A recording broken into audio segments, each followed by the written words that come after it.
Shadow Home Secretary Yvette Cooper.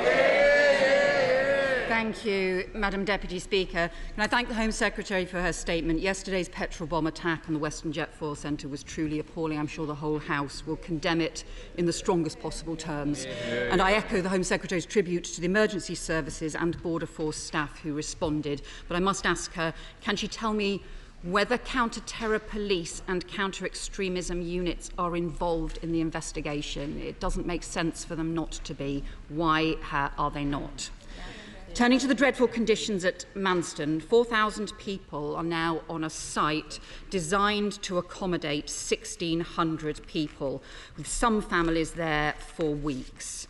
Conditions that have been described as inhumane, with risks of fire, disorder and infection. There are confirmed diphtheria outbreaks, reports of scabies and MRSA outbreaks. Also reports of outbreaks of violence and untrained staff. She said nothing about what she was doing to address those immediate public health crises and also the issues for untrained staff.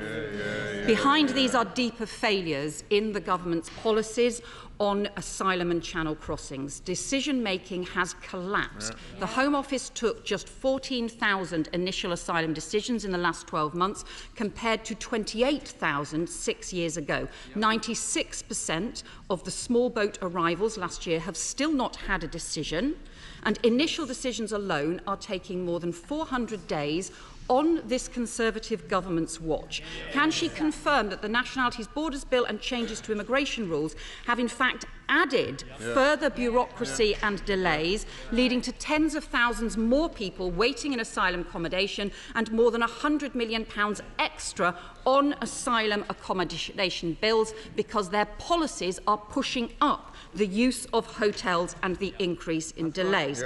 There's also been a total failure to prevent a huge proliferation of gangs in the Channel. Why has the Home Secretary refused our calls for a major new National Crime Agency unit with hundreds of additional specialist officers to work with Europol and others to crack down on the gangs, as well as the urgent work needed with France to get a proper agreement in place?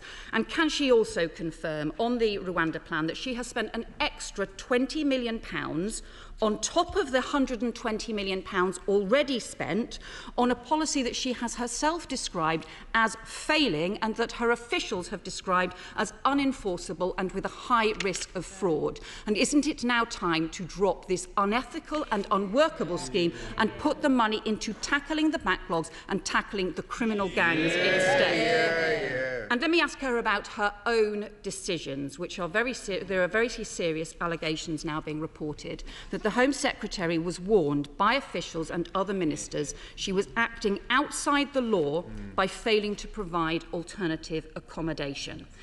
Can she confirm that she turned down contingency plans that she was offered that would have reduced overcrowding, as the reports say?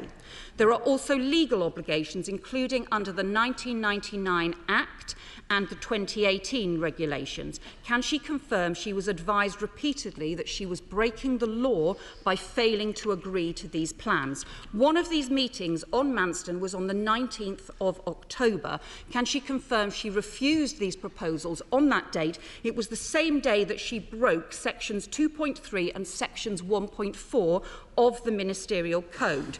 So can she confirm, or can she tell us whether in fact she breached the ministerial code which provides for ministers abiding by the law? Did she breach the ministerial code 3 times in a single day? And how is anyone supposed to have confidence in her as a Home Secretary with these serious issues?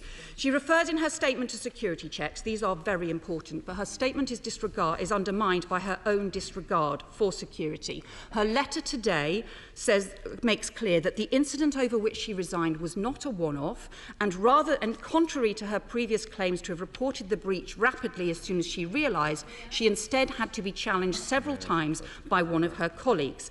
She has also not answered the crucial questions about security breaches while she was Attorney General. Can she tell us whether she was involved in a leak to the Telegraph, reported in the Telegraph on the 21st of January, about information about Attorney General action on a case involving the security service?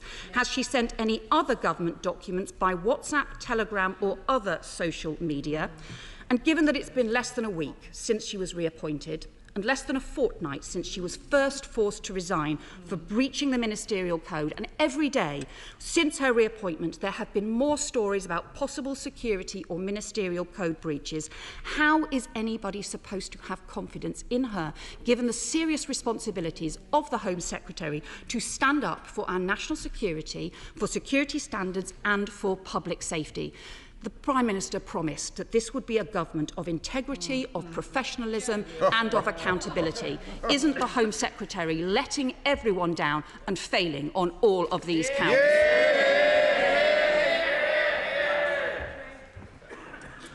Thank you, Madam Deputy Speaker. To pick up on some of the specific